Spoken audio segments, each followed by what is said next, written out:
Assalamualaikum warahmatullahi wabarakatuh. Selamat pagi dan salam sejahtera bagi kita semua.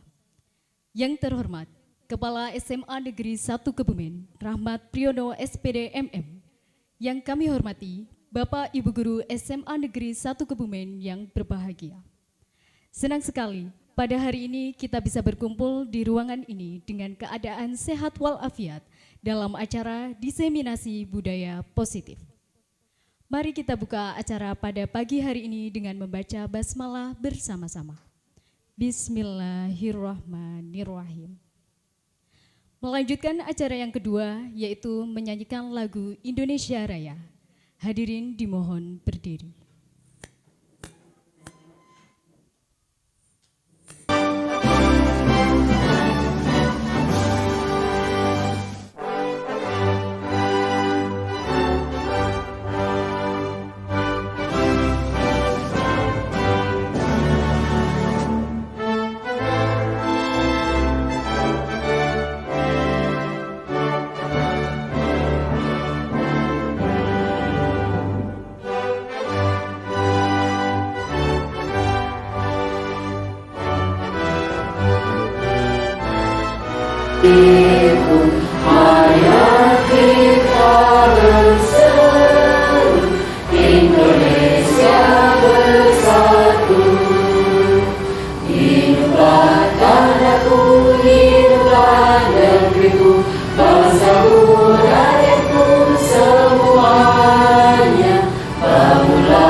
Hadirin disilakan duduk kembali. Acara selanjutnya yaitu sambutan Kepala SMA Negeri 1 Kebumen kepada Bapak Rahmat Priyono SPD MM, kami persilakan. Bismillahirrahmanirrahim. Assalamualaikum warahmatullahi wabarakatuh. Selamat pagi, salam sejahtera bagi kita semua. Salam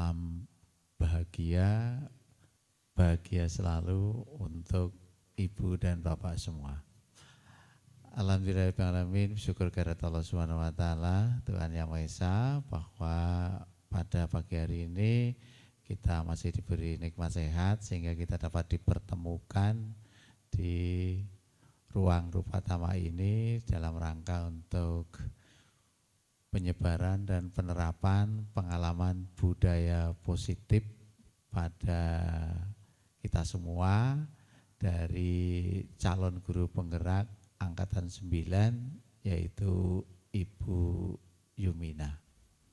Selanjutnya Ibu dan Bapak, pada pertemuan di pagi hari ini saya ingin menyampaikan sedikit saja pada Ibu dan Bapak semua, khususnya pada Bu Yumina selaku calon guru penggerak, di mana pada pagi hari ini akan mengimbaskan ya Bu ya, mengimbaskan apa itu budaya positif.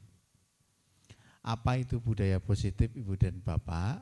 Budaya positif itu intinya bahwa ketika kita melihat kejadian atau kasus negatif, maka kita harus mampu mensikapi peristiwa, kasus atau kejadian tersebut dengan cara yang positif, yang menyenangkan. Itu. Jadi kita melihat semua permasalahan yang ada dalam arti yang negatif itu dengan hal yang positif, yang menyenangkan bagi kita semua. Sehingga ketika ada misalnya kasus di kelasnya ramai sekali misalnya, ibu dan bapak menanggapi hal tersebut, kejadian di kelas tersebut ya dengan senyum saja, tidak dengan reaktif yang berlawanan. Ataupun misalnya ada siswa yang membutuhkan perhatian khusus dari kita karena menimbulkan kegaduhan di kelas misalnya, maka ibu dan bapak cara mensikapinya adalah dengan hal yang positif, dengan senyum saja itu. Sehingga di dalam budaya positif ini nanti adalah kita ingin merubah hal-hal yang negatif semuanya menjadi hal yang positif. Hal-hal yang selama ini tidak menyenangkan menurut ukuran kita, nah sekarang kita ubah, yaitu tidak ada hal yang tidak menyenangkan. Jadi semuanya menyenangkan. Ketika kita menghadapi para murid itu tidak ada yang membuat sedih, tidak ada yang membuat kita susah. Semuanya menyenangkan. Itu sebetulnya budaya positif yang harus kita miliki pada diri kita. Bagaimana caranya? Cara yang dapat kita lakukan itu yang pertama adalah kita pandai bersyukur. Ya, pandai bersyukur. Karena kalau kita suka bersyukur, semua peristiwa kita syukuri, baik itu positif menurut kita menyenangkan, baik itu menurut kita membuat kita susah, kita tetap bersyukur karena nanti semuanya pasti ada hikmah yang akan kita ambil. Nah itu. Kemudian yang kedua, bagaimana caranya? Caranya adalah dengan dengan kita murah senyum. Ya, murah senyum. Jadi ketika kita tidak suka dengan sesuatu, ya kita tetap senyum.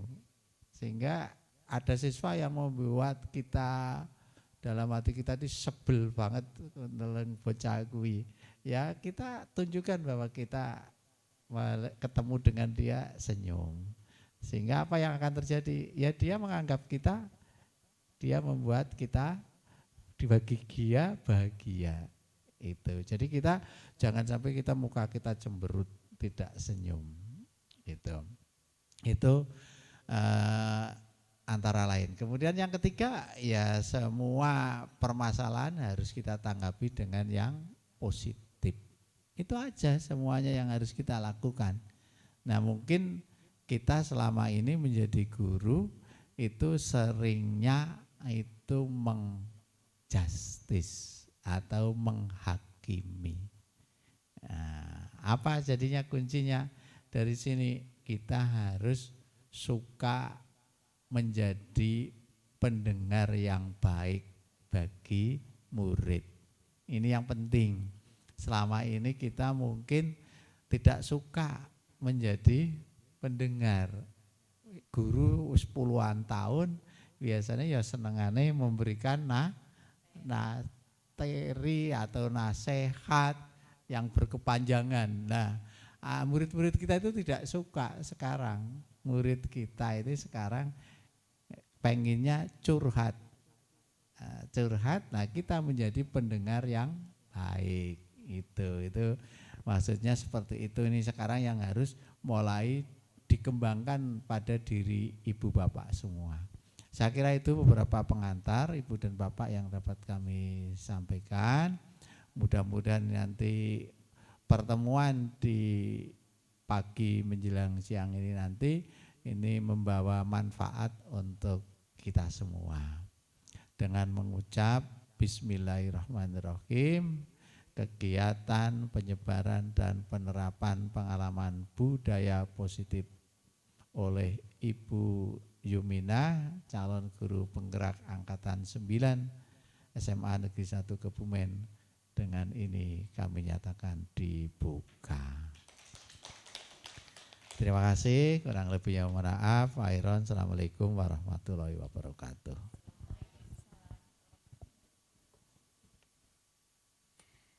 Terima kasih kepada Bapak Rahmat Priyono SPD MM atas sambutannya dan sekaligus membuka kegiatan pada hari ini. Demikian acara pembukaan pada hari ini, kita ucapkan hamdalah bersama-sama. Alhamdulillahirabbil alamin. Acara selanjutnya yaitu acara inti penyampaian materi diseminasi budaya positif yang akan disampaikan oleh Ibu Yuminah MKom. Kepada Ibu Yuminah MKom disilakan.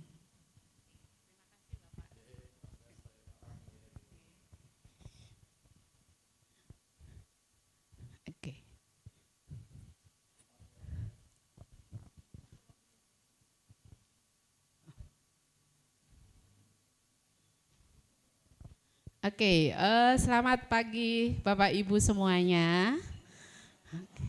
Alhamdulillahirrabbilalamin, pada kesempatan pagi hari ini kita bisa berkumpul di ruangan ini dan semoga perkumpulan kita di hari ini bisa memberikan manfaat untuk kita, terutama dan lebih luasnya kita bisa melayani anak-anak kita dengan lebih baik.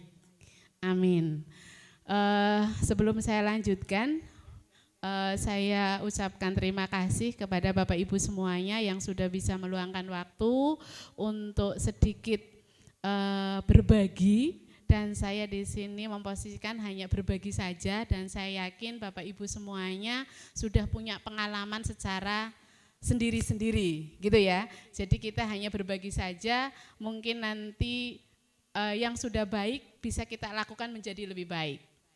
Oke, Bapak Ibu semuanya, di pagi hari ini kita akan ada beberapa pembahasan yang nanti kita akan bisa pakai bersama dalam melayani anak-anak. Tadi sudah disampaikan oleh Bapak Kepala Sekolah bahwa bagaimana kita bisa melayani anak dengan baik. Nah, di diseminasi atau penyebaran pengalaman budaya positif ini ada beberapa tujuan yang nanti kita akan bisa capai bersama. Nah, tujuan yang pertama, bagaimana agar budaya positif ini bisa kita rasakan? Yang pertama adalah memahami konsep pendidikan dulu. Jadi menurut siapa? Bapak pendidikan kita adalah Ki Hajar Dewantoro. Bagaimana pendidikan atau konsep pendidikan menurut Ki Hajar Dewantoro? Itu yang pertama yang harus kita pahami ketika kita mau menerapkan budaya positif. Yang kedua adalah kita memahami bahwa kita perannya sebagai guru, gitu. Nah, guru itu adalah yang membangun budaya positif ini, ya, karena anak-anak kita bisa berlaku positif dari mana? Siapa yang menggerakkan, siapa yang memberi contoh, siapa yang memberi tauladan adalah kita sebagai guru. Maka yang kedua adalah tujuan di kegiatan ini, bagaimana kita memahami peran guru sebagai pembangun budaya positif. Nah, yang ketiga adalah bagaimana menerapkannya di kelas. Kita di kelas dulu saja Bapak Ibu, karena nanti ketika di sekolah berarti sudah ada kebijakan sekolah yang harus mendukung. Minimal Bapak Ibu itu bisa bagaimana penerapan disiplin positif ini di kelas agar lulusannya sesuai dengan yang kita harapkan. Gitu. Itu Bapak Ibu yang akan kita capai bersama dalam 1 jam ke depan. Semoga waktunya cukup Bapak Ibu. Oke, nah, untuk mencapai tujuan itu, ya, tadi ada berapa Bapak Ibu tujuannya? 3. Yang pertama, memahami pendidikan menurut Ki Hajar Dewantoro. Yang kedua, peran guru, ya. Yang ketiga, Iya, penerapannya gitu ya. Nah, untuk bisa melakukan tujuan kita capai, ada konsep yang harus kita pahami bersama. Yang pertama adalah pengertian disiplin sendiri. Itu apa? Gitu ya. Yang kedua, disiplin dikaitkan dengan nilai kebajikan. Kenapa? Kalau positif itu pasti di sana mengandung nilai kebajikan. Yang ketiga, kalau kita mau merubah, maka kita harus tahu paradigma merubahnya bagaimana. Gitu, ya. Yang ketiga adalah tentunya untuk melakukan perubahan kita harus punya motivasi. Bapak Ibu, ya. Nah, motivasinya bagaimana? Itu tergantung kebutuhan manusia. Motivasi kita bisa berubah dari mana? Dari kebutuhan manusianya. Sehingga ketika kebutuhan manusia itu sudah, maka kita akan tahu bagaimana melakukan posisi kontrol. Gitu, ya. Ketika kita sudah tahu peran posisi kontrolnya, kita bisa melakukan bersama di dalam kelas untuk membangun keyakinan kelas. Gitu. Nah, keyakinan kelas sudah didapatkan, maka kita bisa melakukan restitusi. Bagaimana perbaikan langkah-langkah yang harus dilakukan. Ini konsep ketika kita mau berniat akan menerapkan budaya positif. Apa yang kita bisa lakukan, apa yang memungkinkan kondisi tersebut kita perbuat. Begitu Bapak Ibu yang akan kita bangun. Nah, dari tujuan tersebut, konsep tersebut, yang pertama adalah coba kita pikirkan ketika kita menginginkan murid kita disiplin, setuju semua enggak Bapak Ibu? Kita pingin murid kita disiplin semuanya? Oke, terus yang kedua, apakah menurut Bapak Ibu hukuman itu salah satu untuk mendisiplinkan anak? Salah satu ya Bu? Oke, yang ketiga, pemberian hukuman dengan seperti membaca, membersihkan halaman sekolah, itu menurut Bapak Ibu apakah masih bisa meningkatkan disiplin anak? Masih mungkin ya Bapak Ibu ya. Oke, dan yang selanjutnya adalah ketika kita melihat anak kita berhasil, kita memberikan penghargaan. Apakah tindakan yang Bapak Ibu lakukan gitu ya, itu menurut Bapak Ibu bisa meningkatkan motivasi anak untuk belajar? Bisa ya? Oke, berarti ini adalah yang selama ini kita sudah lakukan dan Bapak Ibu itu sudah bisa ada jawabannya ya. Dan kita sering melakukan ini. Nah, sekarang ketika kita menginginkan dan itu masih bisa dilakukan, berarti kan bukan berarti budaya positif itu belum Bapak Ibu lakukan. Iya kan? Berarti kan sudah, tapi bagaimana agar ke anak itu akan ada dampaknya. Maka kita yang pertama kembali lagi kepada pendidikan itu seperti apa. Gitu ya, di sini saya sudah tuliskan bahwa ada dua peran yang kita jalankan, yaitu di mana pertama kita melakukan pengajaran, yang kedua kita melakukan pendidikan. Gitu ya. Nah, di mana posisi pengajaran yang selama ini kita lakukan? Seharusnya bahwa pengajaran itu intinya adalah kita harus bisa menciptakan manusia Indonesia yang beradab. Itu pengajaran. Bagaimana anak didik kita itu menjadi manusia yang beradab. Gitu. Nah, yang kedua, pendidikan. Pendidikan itu apa tujuannya? Mampu memuliakan dirinya dan orang lain. Nah, bagaimana ini bisa tercapai? Pendidikan atau pembelajaran yang kita lakukan itu bisa mencapai duanya Bapak Ibu. Maka kita harus menyadari ke sana bersama-sama bahwa pendidikan ini adalah yang pertama kita melakukan pengajaran. Pengajaran itu adalah bagaimana anak ini menjadi orang yang beradab, gitu ya. Dan dari beradab itu akhirnya anak ini gitu, kita bisa ini memuliakan dirinya dan orang lain. Amat luar biasa enggak yang kita lakukan Bapak Ibu? Oke, ayo kita semangati bersama dulu dengan tepuk tangan buat kita semuanya. Ya, karena apa? Ternyata di sehari-harinya kita melakukan ini Bapak Ibu. Gitu. Ya, kita melakukan ini. Wah, yang kita pikirkan adalah mungkin dalam marah-marah kita, mungkin dalam hukuman kita yang diberikan gitu ya, bahwa sebenarnya sejatinya di hati kita, nah aku pingin kamu itu jadi orang yang beradab, ya enggak? Nah aku pingin kamu itu bisa memuliakan dirimu, atau bahkan bisa memuliakan orang lain. Ini Bapak Ibu yang sejatinya sebenarnya yang kita lakukan bersama. Gitu Bapak Ibu. Nah, ini adalah menurut Ki Hadar Dewantoro ini, kita kembalikan dulu ke sana. Gitu, Bapak Ibu. Oke. Semangat ya Bapak Ibu ya. Oke, padahal kita adalah yang agen perubahannya di siapa? Agen perubahannya itu di diri kita Bapak Ibu. Ya. Oke. Nah, maka kita untuk melakukan tadi bisa menciptakan kelulusan yang bisa beradab, bisa memuliakan dirinya dan bisa memuliakan orang lain, maka kita harus punya paradigma baru Bapak Ibu. Ya, saya yakin Bapak Ibu itu sudah jadi guru berpuluh-puluh tahun.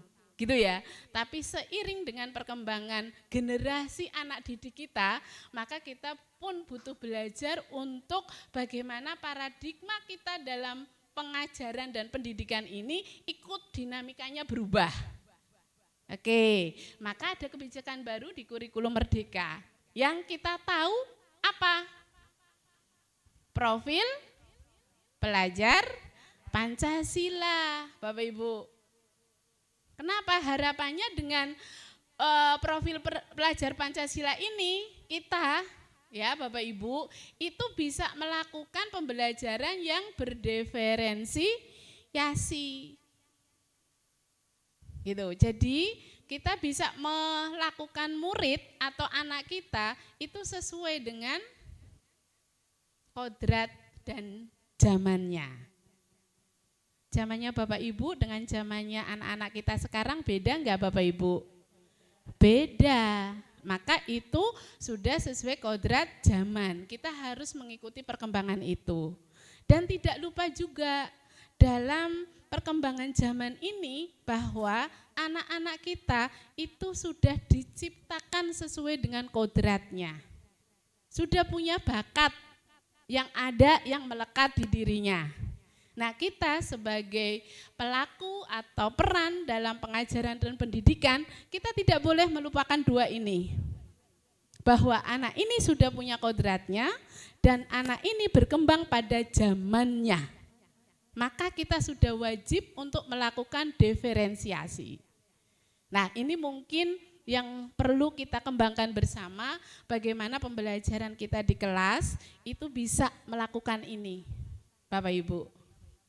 Oke, nah ini tidak usah. Sekarang kita masuk di makna disiplin Bapak Ibu. Ya, jadi ternyata untuk menciptakan atau kita menghasilkan lulusan yang dia bisa memuliakan orang lain dan beradab, itu butuh kata disiplin di dalamnya. Ya, nah makna disiplin ini saya ambilkan dari materi yang didapat. Dan dari kutipannya Ki Hadar Dewantoro mungkin selama ini kita belum pernah baca gitu ya. Ini saya sajikan di depan Bapak Ibu semuanya bahwa mana disiplin itu adalah intinya adalah dia sesuatu atau menjadi sesuatu yang dilakukan seseorang atau orang lain untuk kepatuhan. Jadi kata disiplin itu cenderungnya adalah kepatuhan. Patuh. Jadi ini sudah makna yang pertama. Jadi disiplin itu apa? Ya patuh, gitu. Tapi ketika kita patuh, itu lebih merasakan tidak nyaman, gitu. Jadi ketika kita merasakan disiplin tinggi, pasti ketidaknyamanan semakin tinggi. Rasa ketidaknyamanan itu semakin tinggi, maka di diri kita sebenarnya lagi menerapkan disiplin, gitu. Mungkin yang pertama ini yang bisa saya sampaikan bahwa disiplin itu sepertinya adalah ada kepatuhan di dalamnya. Tapi ketika kita lagi patuh bahwa kita merasa ada rasa tidak nyaman. di dalamnya. Benar nggak Bapak Ibu? Contoh, patuh untuk berangkat tidak telat. Contoh aja ya, patuh untuk tidak telat. Kalau yang belum biasa sampai sekolah tidak telat, dia tidak merasa nyaman Bapak Ibu. Gitu. Ya, itu yang pertama. Yang kedua, dengan kata lain itu adalah seseorang dikatakan disiplin bagaimana? Ketika seseorang itu memilih disiplin diri, berarti mereka bisa bertanggung jawab. Ukurannya itu Bapak Ibu, menurut Ki Hajar Dewantoro. Jadi yang namanya disiplin itu di sana ada kepatuhan. Ketika menjalankan kepatuhan itu cenderung tidak nyaman, gitu. Tapi ketika anak-anak kita berhasil ini, maka di dirinya itu sudah muncul yang namanya tanggung jawab. Benar enggak kira-kira kalau kita pikirkan Bapak Ibu? Benar enggak? Kalau kita mendapatkan anak yang dia sudah patuh, gitu ya, dia tanggung jawabnya besar enggak? Besar. Itulah disiplin Bapak Ibu. Ya, kalau kita tarik dalam dunia pendidikan, gitu, dunia pengajaran, seperti itu Bapak Ibu. Nah, untuk yang menurutnya Ki Hajar Dewantoro, ini Bapak Ibu, di mana ada kemerdekaan, disitulah ada disiplin yang kuat. Itu tulisannya. Terus sesungguhnya disiplin itu adalah self disiplin. Yaitu kita sendiri yang mewajibkan diri kita dengan sekeras-kerasnya. Tetapi itu sama saja, sebab jikalau kita tidak cakap melakukan self-disiplin, wajiblah penguasa lain mendisiplinkan kita. Jelas banget Bapak Ibu. Ya, dan ini menurut Bapak pendidikan kita di situ. Ketika kita lagi tidak disiplin, ternyata butuh orang lain. Orang lain itu di sini dituliskan bisa penguasa untuk bisa melakukan disiplin itu. Sama dengan peran kita Bapak Ibu. Peran kita adalah sebagai pengajar dan pendidik, ya enggak? Ketika anak-anak kita lagi tidak disiplin, gitu ya, maka Bapak Ibu adalah ini posisinya. Untuk apa? Untuk mendisiplinkan mereka. Sehingga makna disiplin akan didapatkan. Itu ya Bapak Ibu, itu yang pertama. Yang kedua berkaitan dengan tanggung jawab. Itu ya menjadi sisihannya hak dan kewajiban. Jadi ketika orang bertanggung jawab, maka dia sudah tahu hak dan kewajibannya. Dari seseorang yang pegang kekuasaan atau pemimpin dalam umumnya. Adapun artinya tidak lain ialah orang tadi harus mempertanggungjawabkan dirinya serta tertib laku diri dari segala hak dan kewajiban. Ini yang bisa saya sampaikan untuk kita memahami kembali yang namanya kata disiplin. Gitu. Nah, bagaimana untuk kita melakukan itu? Maka diukurnya adalah dengan nilai-nilai kebajikan Bapak Ibu. Ya, tadi masih ingat bahwa tujuan dari pendidikan kita adalah membentuk manusia yang beradab. Yang kedua adalah memuliakan dirinya dan orang lain. Itu tidak lepas dari nilai-nilai kebajikan. Ini saya hanya ambil contoh nilai kebajikan yang bisa kita bandingkan, ya. Yang pertama adalah yang lagi kita galakan bersama sekarang, yaitu profil pelajar Pancasila. Ya, itu semuanya mengandung nilai kebajikan Bapak Ibu. Ya, contohnya apa? Beriman dan bertakwa kepada Tuhan yang Maha Esa dan berakhlak mulia. Itu nilai kebajikan yang pertama. Yang kedua, berkebinekaan global, gotong royong, mandiri, kreatif, dan bernalar kritis. Ini adalah contoh-contoh nilai kebajikan. Dan yang kedua, saya ambilkan dari petunjuk seumur hidup dan keterampilan hidup. Apa yang namanya nilai kebajikan dalam keterampilan hidup? Nilai kebajikan dalam keterampilan hidup itu yang pertama dapat dipercaya. Lurus hati. Ya, pendengarannya aktif, tidak merendahkan orang lain, memberikan yang terbaik pada dirinya. Ini namanya keterampilan hidup. Petunjuk hidup banyak sekali nih Bapak Ibu. Inilah nilai-nilai kebajikan. Untuk disiplin budaya positif kita mengacunya di nilai kebajikan Bapak Ibu. Ya, oke. Nah, untuk bisa melakukan itu, kita pun ada perubahannya, paradigma perubahannya. Saya tuliskan di sini adalah bagaimana kita paradigma perubahan menurut stimulus respon, ya, terhadap pendekatan teori kontrol. Jadi, bagaimana seseorang itu bisa berubah? Pertanyaannya cukup sederhana. Kita punya murid, ya Allah, angelepol gitu kan ya. Maka kita pasti di hati punya, iki gimana biar anak ini bisa berubah.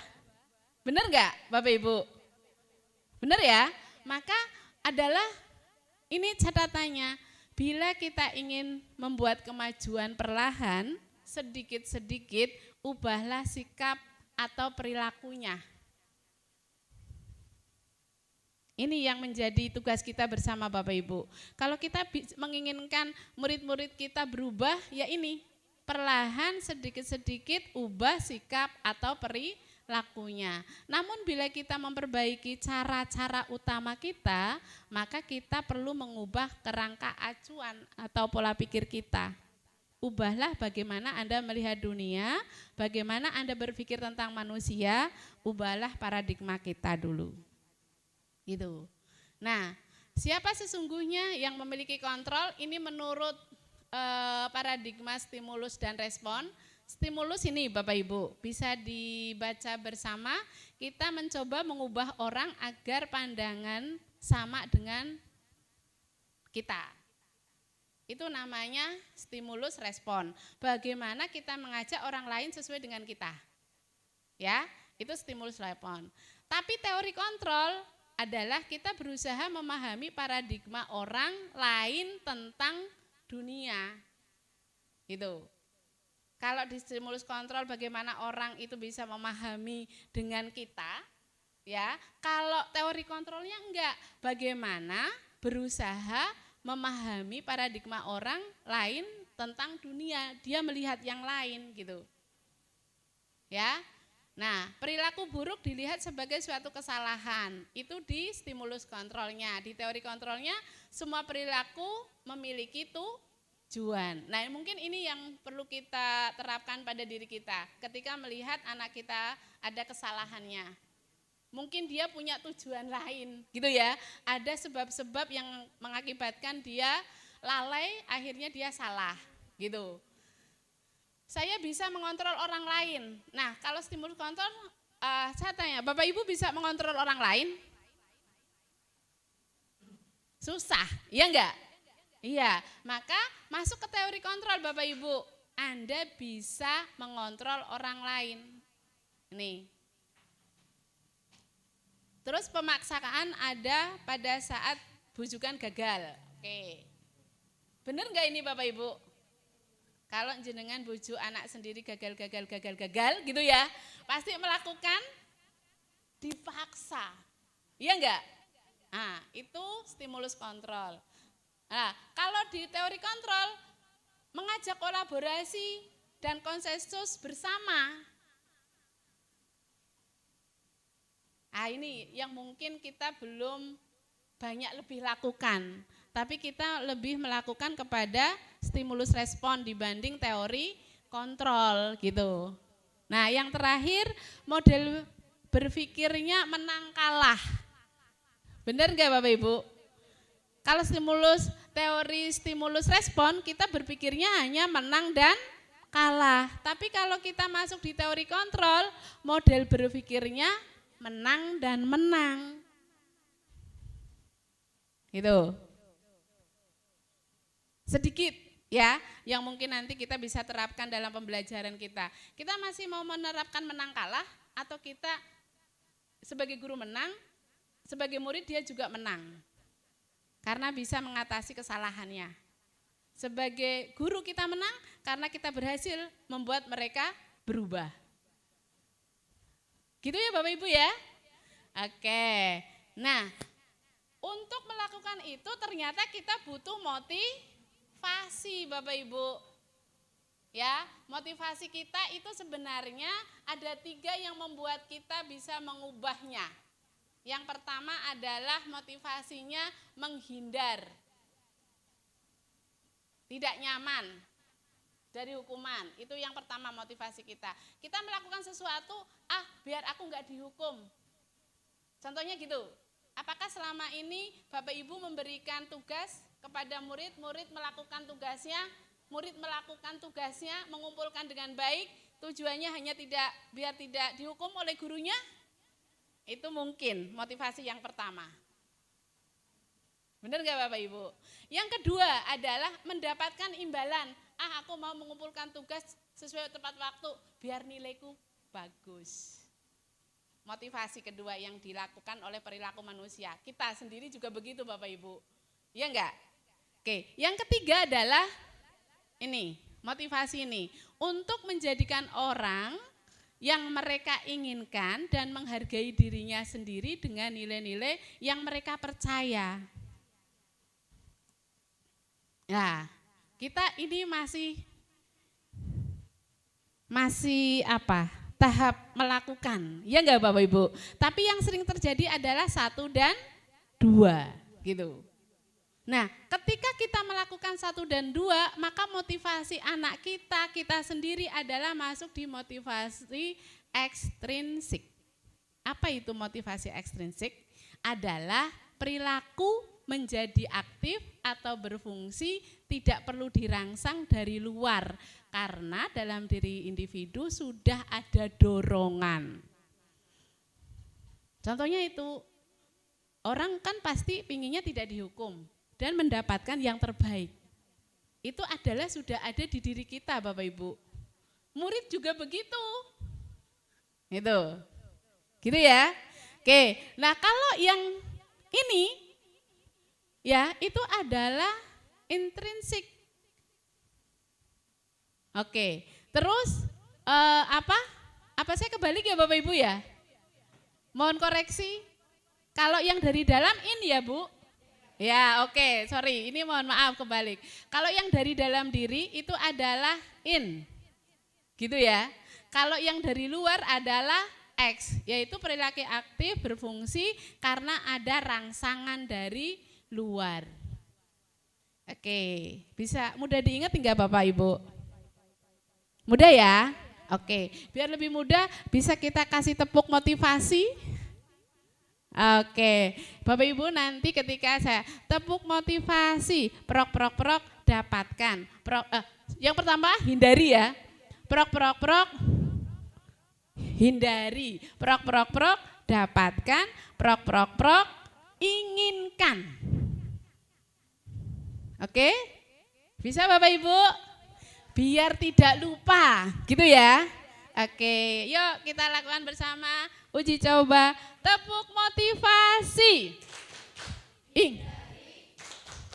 Dapatkan, inginkan. Aplaus buat kita semuanya. Oke, jadi inilah yang membuat perilaku kita berubah Bapak Ibu. Ada 3, menghindar, mendapatkan, atau kita menginginkan atau mengimpikan. Nah 3 ini yang membuat motivasi kita berjalan Bapak Ibu. Ya, dan ini bisa berjalan karena apa? Karena kita punya kebutuhan Bapak Ibu. Anak kita juga begitu.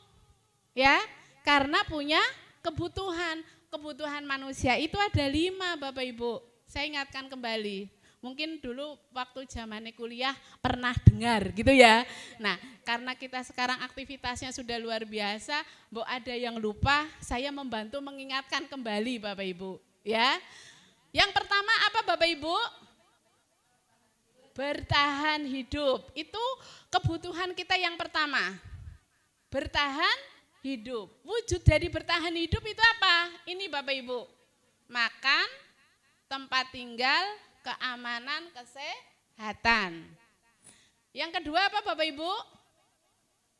Rasa kasih sayang. Oke, rasa kasih sayang itu apa? Ini rasa diterima, dipedulikan, berbagi, kerjasama, menjadi bagian dalam kelompok. Ternyata kita dan anak-anak kita juga butuh itu Bapak Ibu. Butuh rasa kasih sayang. Yang ketiga apa Bapak Ibu? Penguasaan. Oke, kebutuhan penguasaan itu wujudnya apa?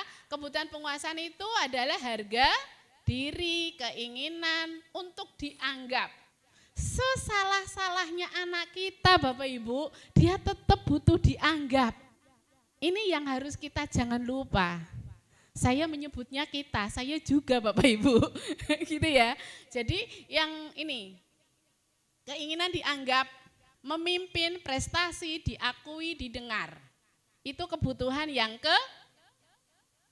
ketiga. Yang keempat apa Bapak Ibu? Oke, sesalah-salahnya orang ya pingin bebas Bapak Ibu. Ya, yaitu kebebasan apa? Dia mandiri, miliki pilihan, mencoba hal baru, mampu mengendalikan arah dirinya. Itu adalah yang keempat, kebebasan. Yang kelima, terakhir apa Bapak Ibu? Kesenangan. Jadi jangan melupakan kita tetap butuh senang. Anak kita juga begitu Bapak Ibu, butuh senang, yaitu kesenangan bermain, humor, antusias dan tertawa. Oke, itu yang menggerakkan motivasi kita Bapak Ibu.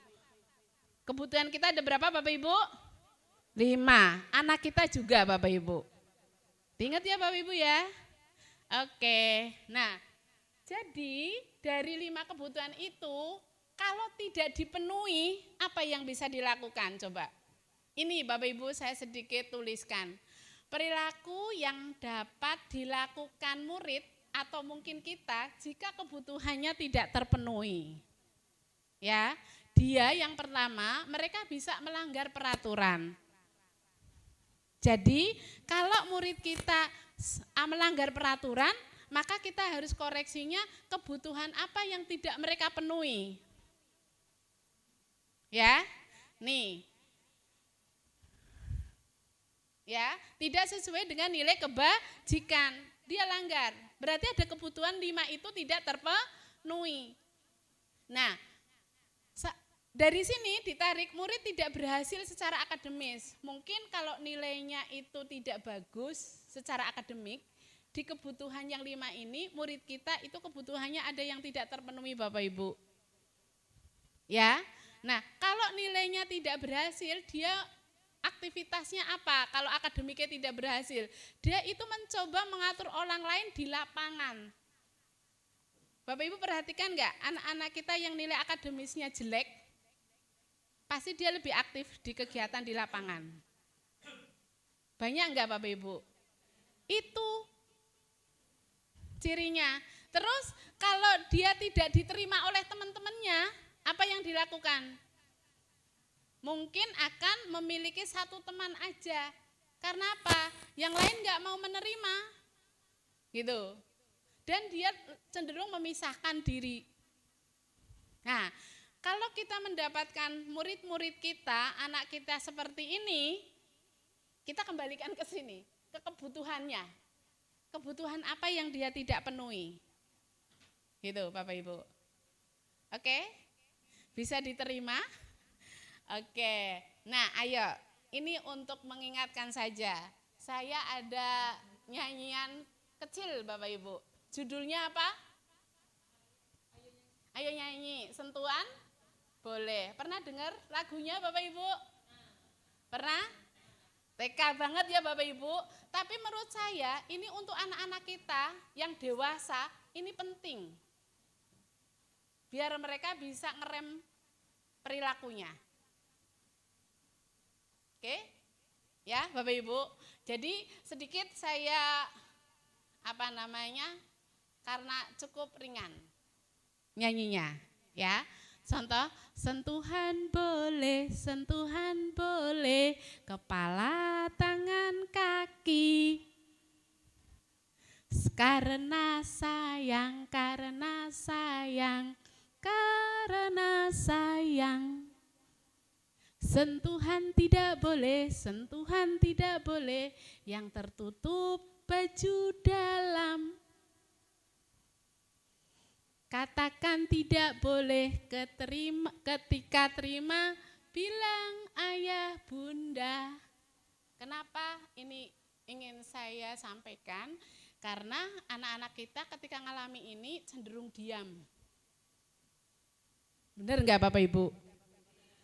Anak-anak kita, anak-anak usia SMA, ketika menerima ini, dia cenderung diam. Dan akan jadi masalah besar ketika sudah ada dampaknya. Benar enggak Bapak Ibu? Iya. Kalau ini dianggap sebagai lagu anak-anak, tapi ternyata di generasi kita, di kita yang pegang SMA ini banyak mengalami. Benar enggak Bapak Ibu? Oke, mungkin ini nanti bisa dilakukan di kelas Bapak Ibu semuanya. Ayo kita coba nyanyi bersama Bapak Ibu. Ya, biar ada oleh-olehnya. Bisa ya Bapak Ibu ya? Yang semangat. Yuk, 1, 2, 3. Sentuhan boleh, sentuhan boleh.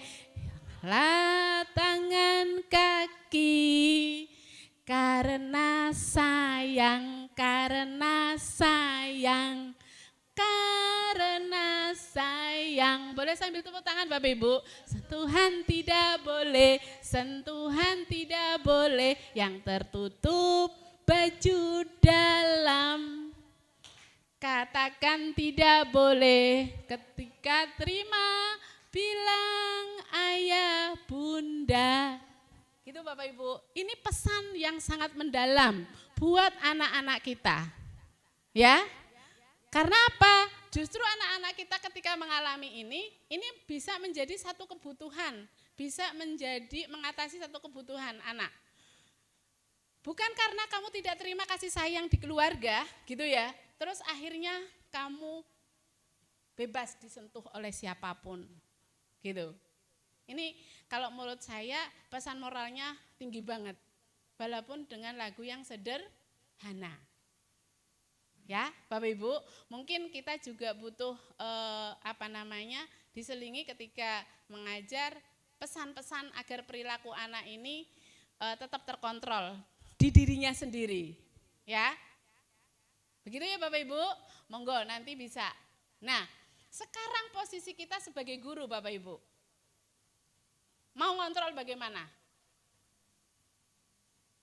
Ya, jadi ada 5 posisi kontrol guru Bapak Ibu yang harus kita perankan. Ya, kita sebagai guru itu posisi kontrolnya ada 5. Yang pertama adalah penghukum. Penghukum, yang kedua adalah membuat orang merasa bersalah. Jadi guru itu perannya 5. Yang pertama tadi apa Bapak Ibu? Penghukum. Yang kedua, membuat rasa bersalah. Itu. Yang ketiga, bisa sebagai teman. Itu. Yang keempat, mentoring atau manajer. Ya. Yang kelima, pemantau, mohon maaf. Yang keempat adalah memonitor atau pemantau. Dan yang kelima adalah manajer. Ini yang harus kita perankan. Ini yang harus kita lakukan. Kita punya posisi 5 sebagai guru. Gitu. Ya. Kapan dilakukan? Sesuai dengan kondisi yang Bapak Ibu butuhkan. Apakah saat ini aku mau sebagai teman? Gitu ya. Apakah saya, ini anak butuh, aku berlaku sebagai penghukum? Gitu ya. Atau aku hanya sebagai memonitor aja? Ya. Atau saya adalah harus menunjukkan kalau kamu salah. Gitu. Ya. Atau menunjukkan perilaku ini loh, kamu apa-apa harus diatur. Berarti kita berposisi kontrol kita sebagai manajer Bapak Ibu. Ya. Nah, ini di sampingnya ada satu kalimat, patuhi aturan saya, awas. Kira-kira sebagai apa kalau guru mengatakan seperti itu Bapak Ibu? Penghukum. Ya. Terus yang kedua, gimana coba kalau orang tua kamu tahu kamu berbuat salah begini? Oke, berarti kita berperan sebagai apa Bapak Ibu? Membuat rasa bersalah. Pernah enggak Bapak Ibu? Sering. Dan memang itu posisi kita perlu melakukan hal itu Bapak Ibu. Ya.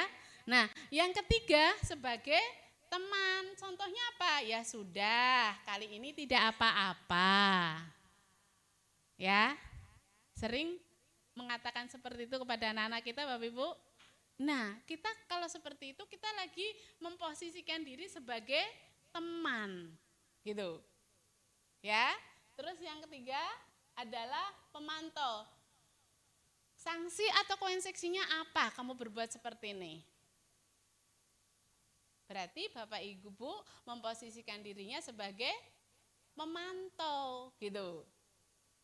Ya, nah yang terakhir adalah manajer. Apa rencana kamu untuk memperbaiki hal ini? Pernah Bapak Ibu menyampaikan kayak gitu ke anak-anak kita? Nah, ini 5 posisi kontrol yang harus kita mainkan, yang harus kita perankan dalam melakukan pengajaran dan pendidikan Bapak Ibu. Semoga kita selalu dimudahkan ya Bapak Ibu ya. Oke. Nah, selanjutnya adalah untuk mewujudkan itu, kita tidak bisa berjalan sendiri Bapak Ibu.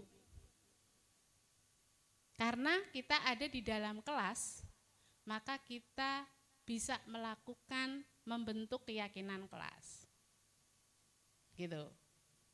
Kenapa sih? Kenapa enggak aturan kelas aja? Kenapa kok keyakinan kelas? Nah, jadi mengapa kita keyakinan tidak peraturan kelas? Jawabannya ini Bapak Ibu. Contoh, jawab pertanyaan berikut.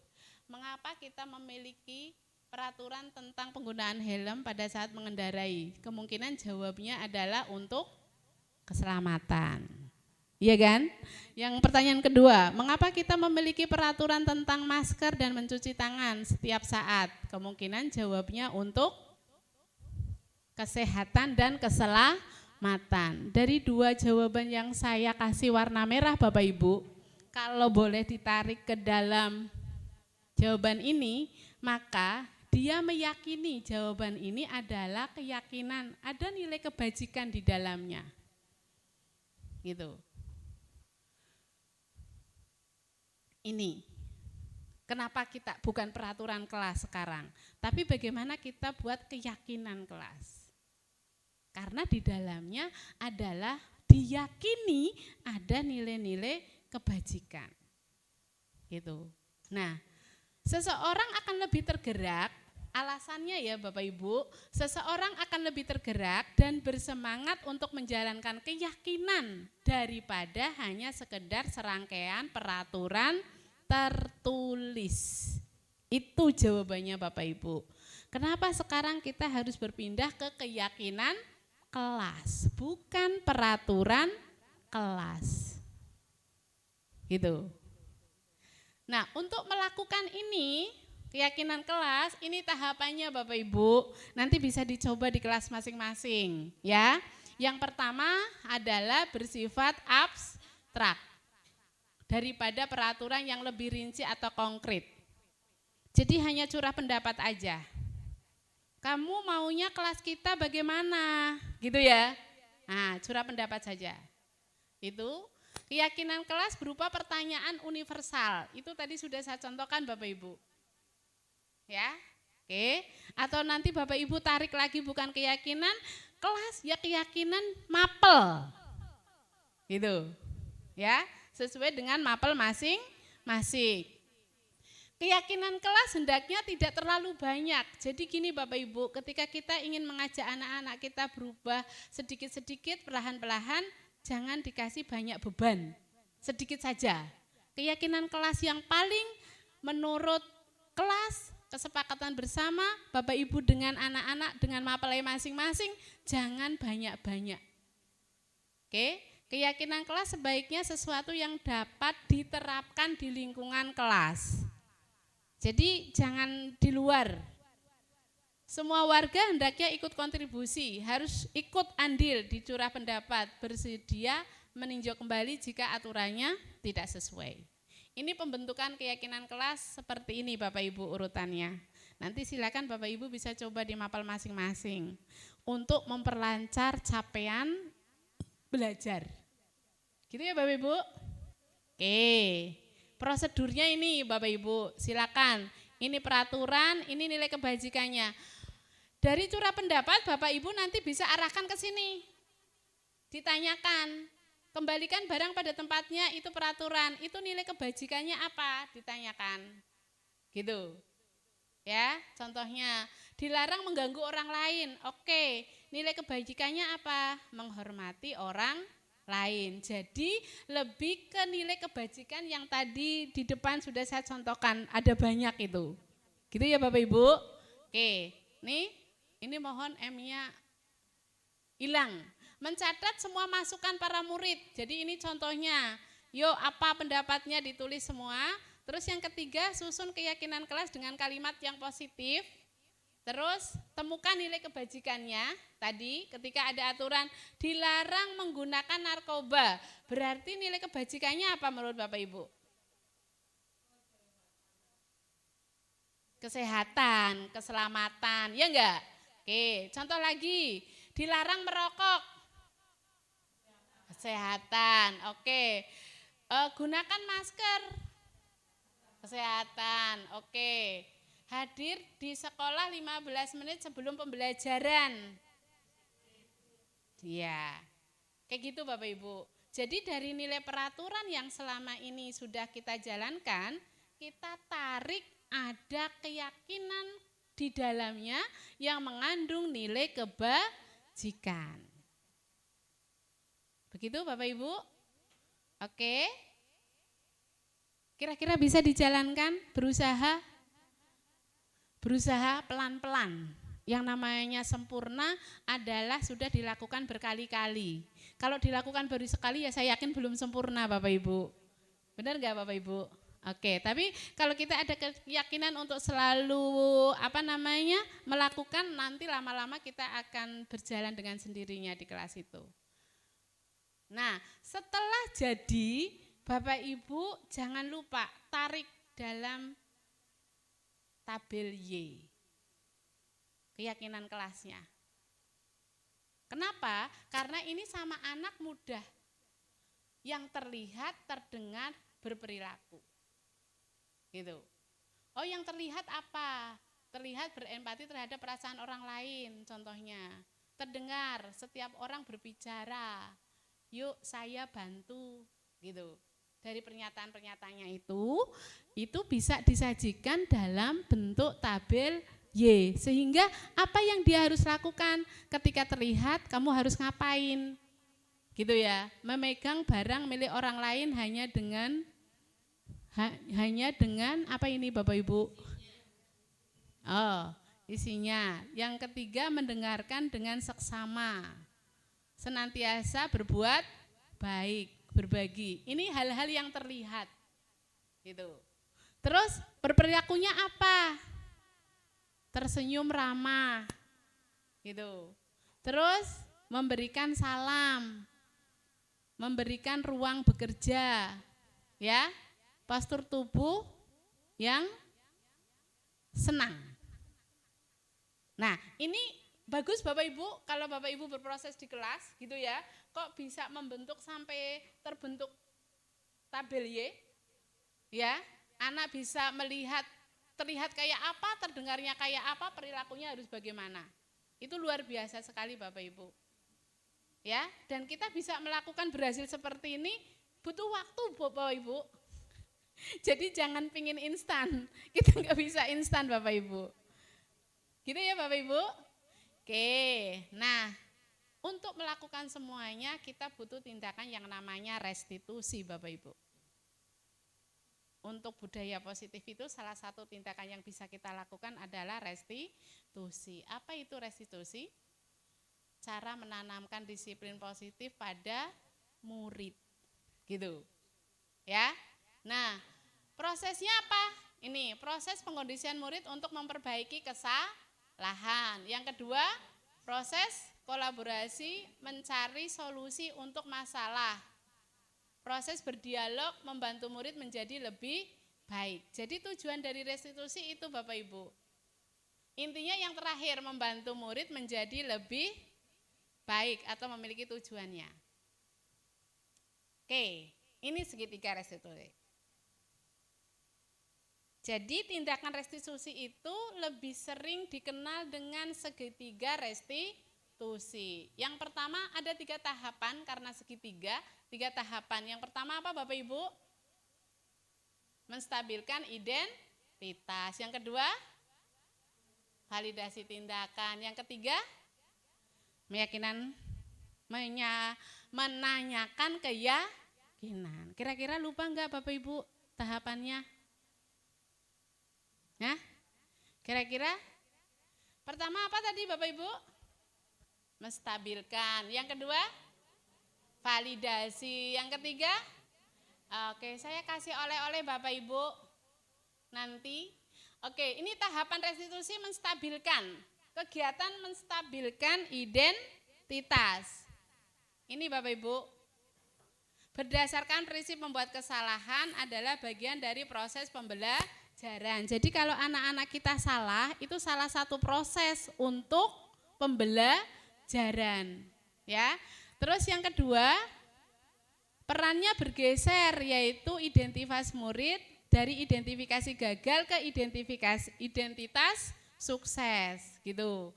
Yang ketiga, jangan mengkritik murid, Bapak Ibu. Jangan mengkritik murid yang sedang mengalami gagal. Jadi wis gagal dikritik gitu ya. Nah, kita harus pelan-pelan menghindari itu. Itu namanya kegiatan menstabilkan identitas. Gitu. Bagaimana murid tetap bisa bersalah? Kata-katanya dengan apa? Oh, berbuat salah itu wajar.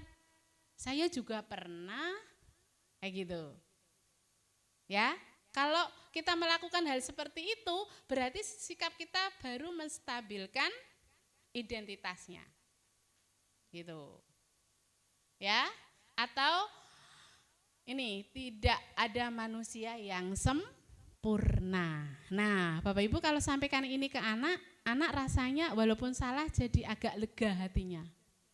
Tidak ada kok manusia yang sempurna, gitu ya. Nah, ini kata-kata untuk menstabilkan identitas. Gitu ya Bapak Ibu? Oke. Yang kedua, validasi. Tindakan validasi yang kayak apa? Oke. Ini berdasar prinsip perilaku adalah upaya untuk memenuhi kebutuhan. Guru akan bergeser dari stimulus respon ke kontrol, ya, proaktif atau kontrol, mengakui dan mengenali kebutuhan murid. Pertanyaannya tidak disampaikan dengan suara yang menghakimi. Gitu. Tindakannya contohnya apa? Kamu bukan melakukan tanpa suatu alasan kan? Kalau salah. Itu namanya validasi. Ya, atau padahal kamu bisa melakukan hal yang lebih gegabah dari ini ya. Dia validasi, ya. Kamu melakukan karena mempertahankan sesuatu yang penting bagimu. Ya, ini adalah pernyataan validasi. Gitu Bapak Ibu. Yang ketiga contohnya adalah menanyakan keyakinan. Jadi teori kontrolnya udah jalan di sini Bapak Ibu, menyatakan kepada dasarnya kita mempunyai motivasi intrinsik. Tadi intrinsik yang dari mana Bapak Ibu? Dalam. Oke. Saat berperilaku telah divalidasi dan identitas sukses atau stabil, maka murid telah siap untuk mengaitkan keyakinan dengan tindakan yang salah tadi. Contohnya apa? Kamu sebagai keluarga atau kelas apa yang kamu yakini gitu. Nilai-nilai apa yang telah kamu sepakati, dikembalikan lagi ke sana. Gitu. Ya. Terus seperti apa gambaran kelas yang ideal bagi kamu. Nah, itu namanya validasi tindakan anak. Anak akan melakukan apa? Oke? Nah, ini oleh-oleh dari saya Bapak Ibu. Biar mudah diingat, saya ada lagu restitusi. Satu-satu sayang ibu, kita sadur. Satu-satu stabilkan identitas, dua-dua validasi.